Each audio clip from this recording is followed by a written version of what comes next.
Please help me welcome Dr. Joshua Liu to the stage.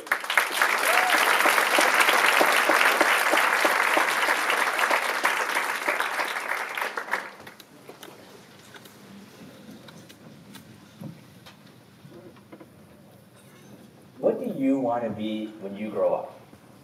We're asked this question as kids, in high school, sometimes still in university. It's that darn question we're asked by our parents, our teachers, our friends. And as much as we play it cool on the outside, deep down we're asking ourselves that same question on the inside. I remember growing up, I had all kinds of answers. Basketball player, sportscaster, engineer, doctor. And as we grow up, our answers change. And as we develop new skills and experiences, we start to zone in on jobs that make more sense. And while our answers to this question are often jobs, in essence, they're also titles. And we grow up striving to achieve these titles. We do everything to get them. We want to identify ourselves with these titles, and we want others to identify them with us too. And sometimes we become way more obsessed with achieving the title than actually doing the job.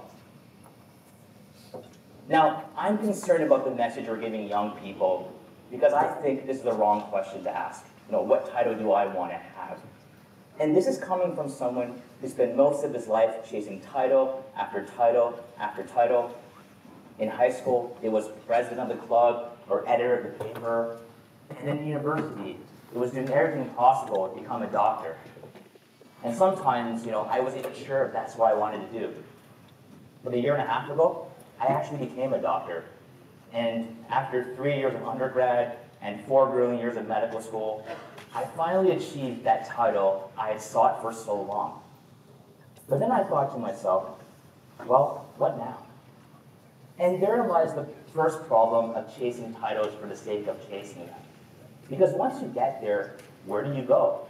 What will be your guiding light? We need to change the way we think about titles. We need to stop viewing titles as simply goals to pursue. And instead, we need to think about them as opportunities to achieve something much greater. Most people who want to be a doctor, unfortunately, can't. And of those who end up being doctors, many aren't going to be great ones. It's one thing to have the title of doctor, but it takes a lot more vision and drive and hard work to be a great one.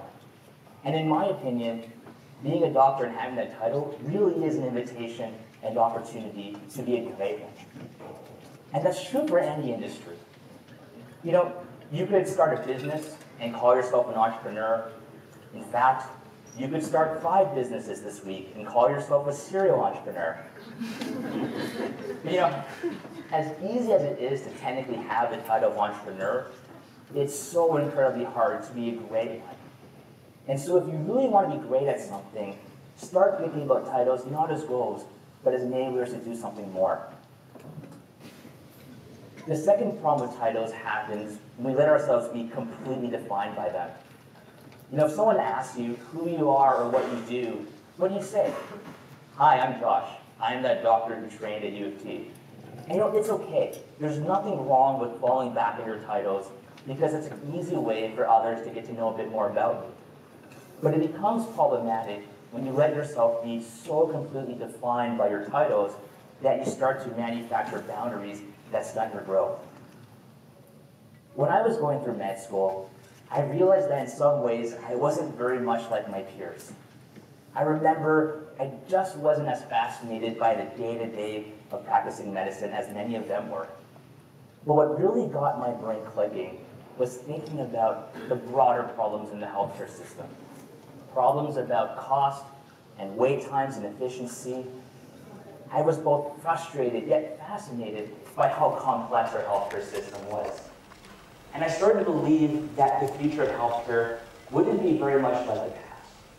That the emergence of new technologies like smartphones and tablets would be critical components to helping us improve the healthcare system in a digital age. But at the same time, I saw firsthand how hard it was to build technology inside the walls of the healthcare system and then try and spread that innovation everywhere. And so I knew if I stayed on my current path, I just wouldn't make that belief a reality. And I realized I would need to broaden my capacity beyond my medical training. So my last year of med school, I took the leap. I joined the Next 36, a national entrepreneurship program founded in partnership with U of T, and it was there that I met my future company co-founders, one an engineer, one a computer science grad. And finally, after getting my medical degree, after getting that title I had worked so hard for so long, I just as quickly jumped feet first into entrepreneurship. And together we started this venture called SeamlessMD, and we went down on this new mission of using design, data, and technology to give patients the best health outcomes for surgery. And today, I have the pleasure of working with a fantastic team to provide a platform for patients on smartphones, tablets, and computers to guide patients safely through surgery and to help healthcare providers track them over time and catch problems much earlier. We have the pleasure of helping patients, healthcare providers, and administrators in Canada and the US, and even for complicated experiences like lung cancer surgery. So you might say, hey Josh, you're an entrepreneur now. But I didn't start SeamlessMD to be an entrepreneur. We started this venture because we felt that a company would be the best vehicle to build and spread innovation across the healthcare system. So today, I view entrepreneurship not as just a title, but really as a way to achieve more and a greater purpose. And when I look back, if I let myself be completely defined by the title of doctor, I would have missed out on this grand opportunity to build a capacity much greater than my own in medicine. I would have missed on this chance to have this much larger impact that is truly meaningful to me. Now, I'm not saying that every doctor should go out and start a company, but I am encouraging you to seek out a purpose that is much greater than your title and much greater than yourself. So if you're a teacher who loves science, why not take that extra step? Why not build the best science laboratory your school has ever seen? Or if you want to run for politics, don't just run to win. Commit yourself to building the safest city that your citizens have ever seen. And don't stop going after experiences that let you pursue your purpose. Because when you have purpose, you will always be motivated. Because no great purpose can ever truly be fulfilled. Now let's take a step back for a second and ask ourselves, who are the greatest technology entrepreneurs of our time? And many would say people like Steve Jobs or Larry Page or Mark Zuckerberg. And if you ask them who they were or what they do, what do you think they would say? My hunch is that they wouldn't call themselves entrepreneurs. My hunch is that they would identify themselves with their purpose or their mission. And instead, I bet that Steve Jobs would say that he was building tools for the mind to advance humankind, and that Larry Page would say he's organizing the world's information, and that Mark Zuckerberg would say he's trying to make the world more connected. And there's an important lesson to be taken from that. Now, finding your purpose isn't easy. In fact, I promise you, it is incredibly hard. It's not something you just pick out of the blue. It's not something you wake up with one day. Purpose is something that comes with time and experience, and of course, it evolves. So how do you find it?